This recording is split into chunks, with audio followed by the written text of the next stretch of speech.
మంత్రసాని పురుళ్ళు పోస్తుంది. ప్రసవం వేళ సాంప్రదాయ వైద్యంతో గండం గట్టెక్కిస్తుంది. నిజంగా చాలా గొప్ప పని అది. కానీ పురుడు పోయటం వరకే మంత్రసాని పని. పిల్లల్ని పెంచటం, విద్యాబుద్ధులు నేర్పటం, అనారోగ్యం చేస్తే వైద్యం చేయించటం, వాళ్ల కాళ్ళ మీద వాళ్ళు నిలబడేలా తీర్చిదిద్దటం మంత్రసాని పని కాదు. అదంతా అమ్మా నాన్న బాధ్యత. ముఖ్యమంత్రి రాష్ట్రానికి పెద్ద దిక్కు. ప్రజల బాగోగులు చూడాలి. విద్య, వైద్యం అందరికీ అందుబాటులో ఉండేలా చర్యలు తీసుకోవాలి. ఉద్యోగాల కల్పన చేయాలి. పెట్టుబడులను ఆకర్షించాలి. ప్రజల జీవన ప్రమాణాలు మెరుగయ్యేలా చేయాలి. ఇవన్నీ గాలి కొదిలేసి పాలకులు మంత్రసాని పాత్ర పోషించాలని తహతహలాడితే ఆ రాష్ట్రం పరిస్థితి ఏంటి? ముగ్గురు నలుగురేసి పిల్లల్ని కంటే ప్రోత్సాహకాలిస్తారట. ఆ తర్వాత ఎవరు చావు వారు చావాలన్నమాట.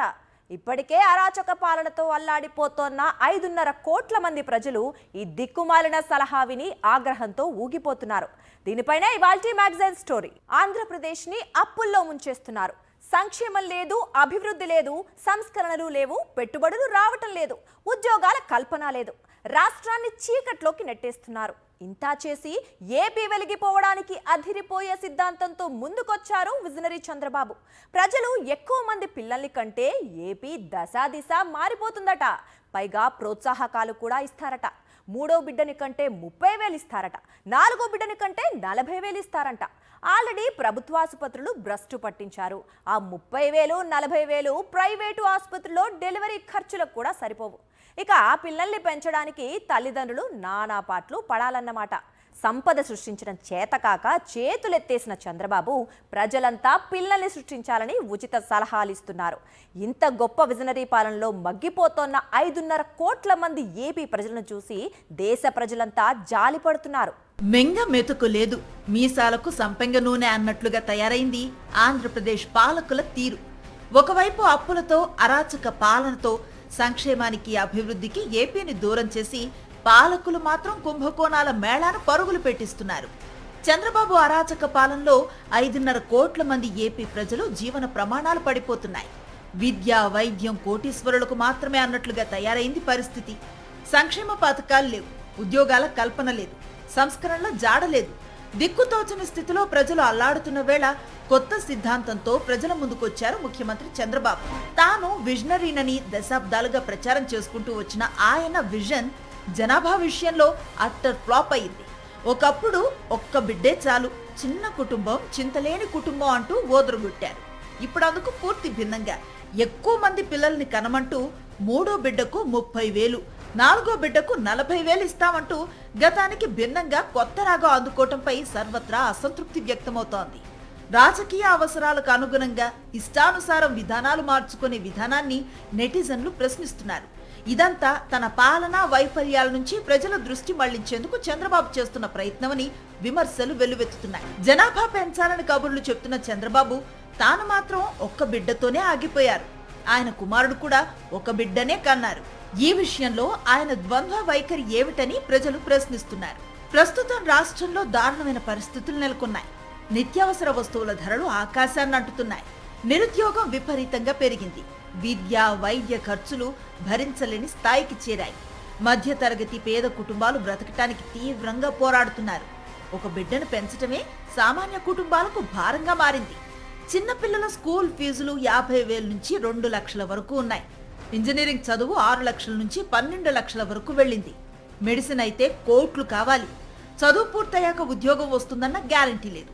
ప్రైవేటు ఉద్యోగాలు అస్థిరంగా మారాయి. మధ్యతరగతి కుటుంబాలు అప్పుల్లో కూరుకుపోతున్నాయి. ఇలాంటి పరిస్థితుల్లో 3-4 పిల్లల్ని కంటే వాళ్లకు విద్య, వైద్యం, ఉద్యోగ భద్రత, జీవన భరోసా ఎవరిస్తారని చంద్రబాబును ప్రశ్నిస్తున్నారు. ఆరోగ్యశ్రీని నీరుగార్చి సామాన్యులకు వైద్యాన్ని భారంగా మార్చారు. ఆస్పత్రులకు ఆరోగ్యశ్రీ బిల్లులు చెల్లించకుండా పేద ప్రజలను నట్టేటా ముంచారు. ఫీజు రియంబర్స్మెంట్ అందకపోవడంతో లక్షలాది మంది విద్యార్థుల ఉన్నత విద్యా కలలు కల్లలుగా మారాయి. ఇలాంటి పరిస్థితుల్లో ఎంతమందిని కన్నా తాను చూసుకుంటానని చెప్పటంపై ప్రజల్లో ఆగ్రహం వ్యక్తమవుతోంది. పెళ్లి కాని యువకులందరూ కూడా 30,000 ఇస్తాడు 3వ పిల్లని కానండి, 40,000 ఇస్తాడు 4వ పిల్లని కానండి, నేను మాత్రం ఒకనే గంట, మా అబ్బాయి మాత్రం ఒకనే గంటాడు. ఏంది ఇది? చంద్రబాబు నాయుడు గారు మాత్రం ఒకనే గంటాడు, వాళ్ళ అబ్బాయి కూడా ఒకనే గంటాడు. ఆయన ఇంకొక ఉన్నాడు, వాళ్ళ అబ్బాయి మనవడు, అతను కూడా ఒకనే గంట. రాసుకోండి, రేపు వాళ్ళ ఆస్తులు మాత్రం చెదరకూడదు. వాళ్ళ ఆరోగ్యాలు మాత్రం దెబ్బతినకూడదు. మీరు మాత్రం పెళ్ళైన కొత్త వాళ్ళు అందరూ ఇప్పుడు ఇద్దరు కంటే ఇంకోళ్ళు కానీ 30,000 ఇస్తాడు బాబో, జీవితాంతం బతకొచ్చు. అసలు పూర్వాన్ని స్కూల్లో చేర్చాలంటే ఎంత అవుతుంది, చదివించాలంటే ఎంత అవుతుంది, వాళ్ళ భవిష్యత్తు ఏంటి, ఏమి అవసరం, కనండి డబ్బులు ఇస్తాడు. ఎందుకనేది నీ దుంపదేగా. అందువల్ల మీరందరూ విలేకరులు అందరూ పెళ్ళైన వాళ్ళు ఎవరు ఉంటే యువకులు ఇద్దరిని కంటే ఆపమాకండి, మూడో వాళ్ళని కనండి. ఇంటికి కింద మిమ్మల్ని కొడతారు. ఇంకోళ్ళని కనమంటే మీరు కాదు కనేది, ఇంట్లో వాళ్ళు వాడు కనొద్దు. ఏదో పిచ్చి మాటలు మాట్లాడుతున్నాడు.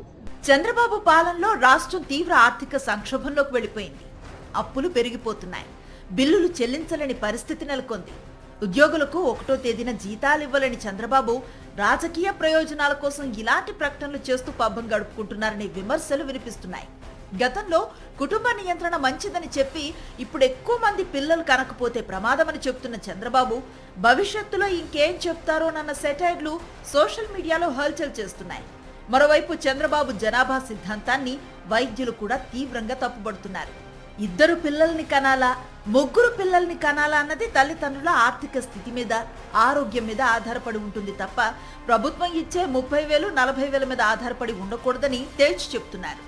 చూడండి అమ్మా, నేను చెప్పేదానికి పొలిటికల్ యాంగిల్ పెట్టొద్దు. ఒక పిల్లల డాక్టర్గా, పిల్లల గురించి ఆలోచించే మనిషిగా చెప్తున్నాను.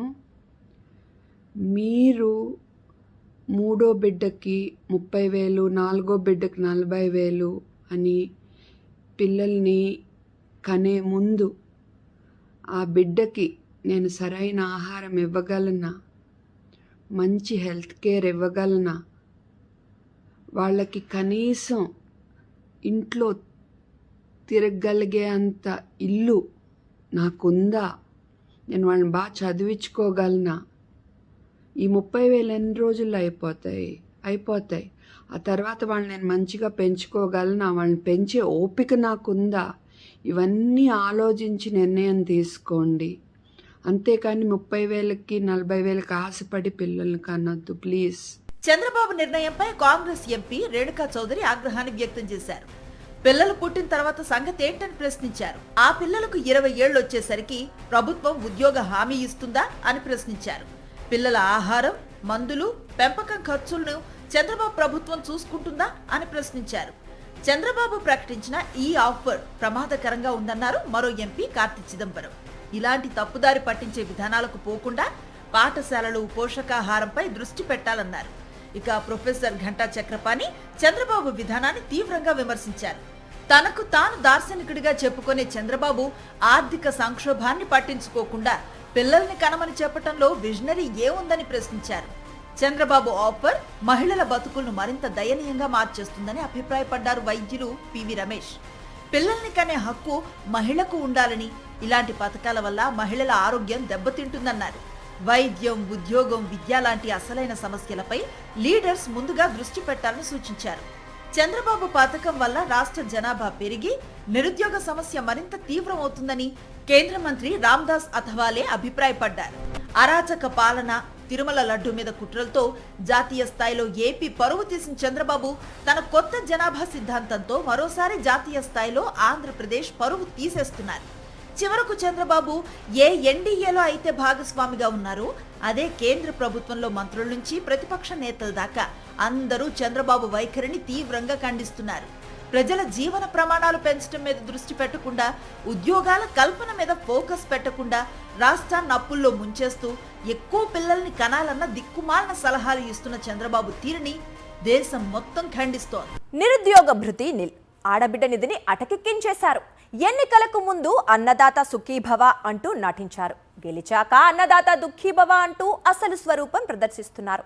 తల్లికి వందనం అందక తల్లడిల్లుతోన్న తల్లులు లక్షల మంది ఉంటే తమ ఖాతాల్లో పడిన 8,000, 9,000 చూసుకుంటూ మిగిలిన డబ్బు ఏమైపోయిందా అర్థం కాక అల్లాడుతోన్న తల్లులు లక్షల మంది ఉన్నారు. ఎన్నికల వేళ 3 ఉచిత గ్యాస్ సిలిండర్లు అన్నారు. గద్దెనెక్కాక నిజంగా ఉచిత గ్యాస్ సిలిండర్ల హామీ పెద్ద గ్యాస్ అని నిరూపిస్తున్నారు. ఉచిత బస్సు ప్రయాణం అంటూ ఊతరగొట్టారు. గెలిచాక చేసిందేంటి? 16 కేటగిరీ బస్సుల్లో 5 కేటగిరీల బస్సులకే ఉచితం. ఆ బస్సుల్లోనూ ఆంక్షలు. విద్య, వైద్యం కేవలం కోటీశ్వరులకు మాత్రమే అని తేల్చి చెబుతున్నారు. ఈ అరాచక పాలనలో ఒక్కరిని పెంచి పెద్ద చేయటం కూడా తల్లిదండ్రులకు పెద్ద సవాల్గా మారింది. మరి 3-4 కనండి అనడం పాలకులు చేస్తోన్న మరో ప్రజాద్రోహం కాదా? సంపద సృష్టించడంలో నన్ను మించిన నాయకుడు దేశంలోనే లేడని తెగ ఊదరగొట్టిన చంద్రబాబు అధికారంలోకి వచ్చిన తర్వాత సృష్టించింది అరాచక పాలనే, అప్పులే. ఇక అమరావతి కేంద్రంగా సాగుతున్న అవినీతి గురించి చెప్పక్కర్లేదు. పనిలో పనిగా ఎకరాలకు ఎకరాలు 99 పైసలకే కట్టబెట్టేస్తూ కార్పొరేట్ సంస్థల సంపద పెంచడంలోనూ చంద్రబాబు ప్రభుత్వం తెగ బిజీగా ఉంది. సంపద సృష్టించడంలో చేతులెత్తేసిన పెద్ద మనిషి ఇప్పుడు పిల్లలే సంపద అన్న నినాదాన్ని అందుకున్నారు. నిజంగా పిల్లలే సంపద అని భావిస్తే వాళ్ళ కోసం ఉద్యోగాలు సృష్టించాలి. వాళ్ళ కోసం అత్యుత్తమ విద్యని ఉచితంగా అందించే ఏర్పాటు చేయాలి. వాళ్ళ కోసం అత్యాధునిక వైద్య సేవలు అందుబాటులోకి తేవాలి. ఆంధ్రప్రదేశ్ ప్రజల జీవన ప్రమాణాలను పెంచాలి. పెట్టుబడులకు అనువైన రాష్ట్రంగా ఆంధ్రప్రదేశ్ని తీర్చిదిద్దాలి. అప్పుడు నిజంగానే నేటి బాలలే రేపటి ఉత్తమ పౌరులుగా తయారై గొప్ప మానవ వనరులుగా ఏపీ అభివృద్ధికి తోడ్పడతారు. విద్య, వైద్యం కోసం ఖర్చు పెట్టాల్సిన పరిస్థితి లేకుండా మంచి మంచి ఉద్యోగాలు అందుబాటులో ఉన్నప్పుడు, ఆ ఉద్యోగాలను సాధించే నైపుణ్యాలు ఉన్నప్పుడు ప్రజలే 3-4 పిల్లలను కాదు 5-6 పిల్లల్ని కంటారు. కానీ సంక్షేమానికి, అభివృద్ధికి ప్రజలను దూరం చేస్తూ, రాష్ట్రాన్ని అప్పుల్లో ముంచేస్తూ, శాంతి భద్రతలను గాలి కొదిలేసి, ఏపీ పేరు చెప్తేనే పారిశ్రామికవేత్తలు పారిపోయే వాతావరణాన్ని క్రియేట్ చేసి ఎక్కువ మంది పిల్లలను కనండి అనటం విజన్ అవుతుందా, బుర్ర తక్కువ ఆలోచన అవుతుందా అని సాధారణ ప్రజల్లోనూ చర్చ సాగుతోంది. 3వ బిడ్డని కంటే 30,000 ఇస్తాను, 4వ బిడ్డని కంటే 40,000 ఇస్తానంటూ దేశమంతా చీకొట్టిన జనాభా సిద్ధాంతాన్ని తెరపైకి తేవటమే కాదు, బలవంతంగా ప్రజల చేత అధికంగా పిల్లల్ని కనిపించే కుట్ర కూడా ఏపీలో తెరలేచిందా అన్న అనుమానాన్ని పరిశీలకులు వ్యక్తం చేస్తున్నారు. ఎందుకంటే కుటుంబ నియంత్రణ శస్త్రచికిత్స కోసం వెళ్లిన వాళ్లకు ఎదురవుతున్న చేదు అనుభవాలే ఈ తరహా అనుమానాలకు కారణమవుతోంది. ఇదిలా చూడండి. ఈవిడ పేరు చంద్రకళ. విజయనగరం జిల్లా గరుగుబెల్లి మండలం పిట్టలమెట్ట గ్రామం. చంద్రకళకి 2 పిల్లలు. ఆమె భర్త పనుల నిమిత్తం ఇతర ప్రాంతాలకు వలస వెళ్లిపోయాడు. దీంతో చంద్రకళ పిల్లలతో తల్లిదండ్రుల వద్దే ఉంటుంది. పేద కుటుంబం కావటం, పిల్లలను పెంచే స్తోమత లేకపోవడంతో కుటుంబ నియంత్రణ శస్త్రచికిత్స చేసుకోవాలని చంద్రకళ భావించింది. 9 నెలలుగా వైద్య సిబ్బందిని కుటుంబ నియంత్రణ శస్త్రచికిత్స చేయాలని కోరుతున్నారు. అందుకు అవసరమైన పరీక్షలు కూడా చేశారు. ఎప్పుడు అడిగినా అనుమతి రాలేదంటూ సిబ్బంది దాటవేస్తున్నారు. ఆపరేషన్ ఎందుకు చేయటం లేదని వైద్యులు నిలదీస్తే 3 పిల్లల్ని కనాలని ప్రభుత్వం చెప్తోందని, 2తో ఆపవద్దని ఒత్తిడి చేస్తున్నారని చంద్రకళ వాపోతోంది. కూలి పనులు చేసుకుని బతికే తమకు ప్రస్తుతం ఉన్నవారి పోషణే కష్టంగా ఉందని వాపోతున్నారు. ప్రైవేట్ ఆసుపత్రిలో శస్త్రచికిత్స చేయించడానికి తమ వద్ద ఆర్థిక స్తోమత కూడా లేదని, ప్రభుత్వ ఆసుపత్రిలో చేయటం లేదని చంద్రకళ ఆవేదన వ్యక్తం చేస్తోంది. నాకు 2 కొడుకులండి, 3 పిల్లలు అయితే మేము పెంచుకోలేము. ఇప్పుడు ఇద్దరిని పెంచడానికి చాలా కష్టంగా ఉందండి. మేము కూలి పని చేసుకుంటున్నాము. 3 పిల్లలు అయితే ఆపరేషన్ అంటుంది. మామైతే 3 కనలేము, 2 అయితే చాలండి. 2తో మాకు ఆపరేషన్ చేసేయండి, మేము కూలి పని వాళ్ళమేనండి. మాకు పెద్దగా ఆస్తున్నాము కాదు. ఒక్క చంద్రకళే కాదు, ఆ నివసిస్తున్న పిట్టలమెట్ట గ్రామానికి చెందిన రాధిక కూడా ఇలాంటి పరిస్థితినే ఎదుర్కొంటోంది. కుటుంబ నియంత్రణ ఆపరేషన్ గురించి అడుగుతుంటే 3 పిల్లల్ని కనాల్సిందేనని వైద్యులు ఒత్తిడి చేస్తున్నారని రాధిక వాపోతోంది. తమలాంటి పేదలు 3-4 పిల్లలను ఎలా పోషించగలరని, అయినా మేము ఎంతమంది పిల్లల్ని కనాలో ప్రభుత్వం ఎలా నిర్ణయిస్తుందని ఆగ్రహాన్ని వ్యక్తం చేస్తున్నారు. పుట్టిన తర్వాత 3 మంత్స్ తర్వాత ఆపరేషన్ కని అడిగితే 3 పుట్టినాక చేస్తామమ్మా అన్నారు. నెక్స్ట్ ఒక 3 మంత్స్ తర్వాత మళ్ళీ అడిగితే డేట్స్ రావాలమ్మా అన్నారు. ఈ బాబు పుట్టి 1 ఇయర్ మన డేట్స్ వచ్చాయి. తర్వాత టెస్ట్లకు వెళ్ళాము. 3 మంత్స్ బ్యాక్ టెస్టులు చేశారు. తర్వాత చేస్తామన్నారు. అప్పుడు ఇప్పుడు చేస్తామని చెప్పి మరి చేయలేదు. విన్నారుగా, ఏపీలో వరుసగా చోటు చేసుకుంటున్న ఈ తరహా పరిణామాలతో బలవంతంగా పేదల చేత పిల్లలను కనిపించే కుట్రకి తెరతీశారా అన్న అనుమానం బలపడుతోంది. ఎన్నికలకు ముందు సూపర్ 6, బాబు ష్యూరిటీ, భవిష్యత్తు గ్యారంటీ అంటూ ఎడాపెడా హామీలిచ్చారు. 3,000 రూపాయల నిరుద్యోగ భృతి, 20 లక్షల ఉద్యోగాలు, మహిళలకు నెలకు 1,500 రూపాయల ఆర్థిక సాయం వంటివి ఎన్నో చెప్పి అధికారంలోకి వచ్చాక వాటి గురించి మర్చిపోయారు. ఇప్పటి వరకు నిరుద్యోగ భృతి ఊసేలేదు. 20 లక్షల ఉద్యోగాలను సృష్టించకపోగా ఉన్న ఉద్యోగాలను కూడా పీకేశారు. అసలు ఉద్యోగాలే లేకుండా జాబ్ క్యాలెండర్ విడుదల చేసిన ఘనత చంద్రబాబుది. చంద్రబాబు పాలనలో రాష్ట్రం తీవ్ర ఆర్థిక సంక్షోభంలోకి వెళ్లిపోయింది. అప్పులు పెరిగిపోతున్నాయి. బిల్లులు చెల్లించలేని పరిస్థితి నెలకొంది. ఉద్యోగులకు 1వ తేదీన జీతాలు ఇవ్వలేని చంద్రబాబు రాజకీయ ప్రయోజనాల కోసం ఎక్కువ మంది పిల్లల్ని కనండి అంటూ ప్రకటనలు చేస్తూ పబ్బం గడుపుకుంటున్నారనే విమర్శలు వినిపిస్తున్నాయి. గతంలో కుటుంబ నియంత్రణ మంచిదని చెప్పి ఇప్పుడు ఎక్కువ మంది పిల్లలను కనకపోతే ప్రమాదమని చెప్తున్న చంద్రబాబు భవిష్యత్తులో ఇంకేం చెప్తారోనన్న సెటైర్లు సోషల్ మీడియాలో హల్చల్ చేస్తున్నాయి. వైఎస్ జగన్మోహన్ రెడ్డి 5 ఏళ్ల కాలంలో 72,000 కోట్ల రూపాయలు ఖర్చు చేసి ఏపీలోని ప్రభుత్వ పాఠశాలల రూపురేఖలు మార్చేశారు. ఇంగ్లీష్ చదువులను నిరుపేదల పిల్లలకు అందుబాటులోకి తెచ్చారు. జగన్ పాలనలో ట్యాబ్లు, డిజిటల్ క్లాసులు, ఇంగ్లీష్ మీడియంతో ఏపీ ప్రభుత్వ పాఠశాలలు వెలిగిపోయాయి. అధికారంలోకి రాగానే సర్కార్ బడులను నిర్వీర్యం చేసేశారు చంద్రబాబు. అధికారంలోకి రావడానికి ముందే ఇంగ్లీష్ నేర్చుకుంటూ పిల్లలంతా మొద్దబ్బలాగా తయారవుతున్నారని బహిరంగంగానే సెలవిచ్చారు చంద్రబాబు. ఏపీ ప్రజలు 3-4 కంటే వాళ్లంతా ఇంగ్లీష్ చదువులకు దూరంగా సర్కార్ బడుల్లో సత్యకాలపు చదువులు చదువుకుంటే పెద్దయ్యాక ఏమవ్వాలి? పచ్చముఠా కంపెనీల్లో, పరిశ్రమల్లో కూలీలుగా మారాలి. ఎక్కువ మంది పిల్లల్ని కనండి అనడం వెనుక అసలు విజన్ ఇదేనా? వైఎస్ జగన్మోహన్ రెడ్డి 70,000 కోట్ల రూపాయలు ఖర్చు చేసి దేశమంతా అబ్బురపడేలా చరిత్రలో కని విని ఎరుగని రీతిలో విద్యా వ్యవస్థలో సంస్కరణలు తీసుకువచ్చారు. ప్రభుత్వ పాఠశాలల రూపురేఖలను మార్చేశారు. ఇంగ్లీష్ విద్యని సర్కార్ బడుల్లోకి తీసుకువచ్చారు. కానీ అధికారంలోకి వచ్చిన నాటి నుంచి పేద మధ్యతరగతి విద్యార్థుల మీద చంద్రబాబు ప్రభుత్వం తమ ద్వేషం వెళ్లకక్కుతూనే ఉంది. లక్షలాది మంది పేద విద్యార్థులకు అంతర్జాతీయ స్థాయి ప్రమాణాలతో కూడిన విద్యను అందిస్తూ జగన్మోహన్ రెడ్డి మొదలుపెట్టిన మహా విద్యా యజ్ఞంపై విషం చిమ్ముతోంది. పాఠశాల విద్యను తిరోగమనం బాట పట్టిస్తోంది. దేశవ్యాప్తంగా ప్రభుత్వ పాఠశాలలు ఎందుకని ఘోరమైన స్థితిలో ఉంటాయి? దీనికి జవాబు సింపుల్. పిల్లలకు ఓటు హక్కు ఉండదు. అందుకే దేశవ్యాప్తంగా సర్కార్ బడులది అదే దుస్థితి. స్వాతంత్ర్యం వచ్చిన నాటి నుంచి ఉన్న ఈ దారుణ పరిస్థితులకు చెక్ పెట్టిన ఏకైక ముఖ్యమంత్రి వైఎస్ జగన్మోహన్ రెడ్డి. జగన్ పిల్లల్లో ఓటర్లను చూడలేదు. రేపటి ఆంధ్రప్రదేశ్ భవిష్యత్తును చూశారు. అందుకే 5 ఏళ్ల పాలనలో ఒక్క విద్యాశాఖలోనే 73,000 కోట్ల రూపాయలు ఖర్చు చేశారు. ఏపీలో ప్రభుత్వ పాఠశాలల రూపురేఖలు మార్చేశారు. ట్యాబ్లు ఇవ్వటం, డిజిటల్ క్లాసులు, ఇంగ్లీష్ మీడియంతో ఏపీ ప్రభుత్వ పాఠశాలలు ఆగిపోలేదు. విద్యార్థులకు భాషపై భయం పోగొట్టేందుకు బైలింగ్వల్ పాఠ్య పుస్తకాలను సైతం అందించారు. విద్యార్థులను టోఫెల్లోనూ శిక్షణ ప్రారంభించారు. సామాన్యుల పిల్లలు కూడా అత్యున్నత ప్రమాణాల విద్యను అభ్యసిస్తే పచ్చముఠ సహిస్తుందా? అందుకే ప్రభుత్వ పాఠశాలను నిర్వీర్యం చేయటంపై అధికారంలోకి వచ్చిన నాటి నుంచే దృష్టి పెట్టింది. లక్షలాది మంది పేద విద్యార్థులకు అంతర్జాతీయ స్థాయి ప్రమాణాలతో కూడిన విద్యను అందిస్తూ జగన్మోహన్ రెడ్డి మొదలుపెట్టిన మహా విద్యా యజ్ఞంపై విషం చిమ్ముతోంది. పాఠశాల విద్యను తిరోగమనం బాట పట్టిస్తోంది. ఇందులో భాగంగా జగన్ అమలు చేసిన ఒక్కో సంస్కరణకు స్వస్తి చెప్తూ వచ్చింది. అందులో భాగంగానే టోఫెల్, ఐబీ బోధనకు చరమగీతం పాడేశారు. సిబిఎస్ఈ బోధనను నిలిపివేశారు. నిజానికి నిరుపేద మధ్యతరగతి పిల్లలకు ప్రభుత్వ పాఠశాలల్లో అంతర్జాతీయ ప్రమాణాలతో కూడిన విద్యను అందించడాన్ని తొలి నుంచి చంద్రబాబు, పవన్ కళ్యాణ్ తీవ్రంగా వ్యతిరేకిస్తూ వచ్చారు.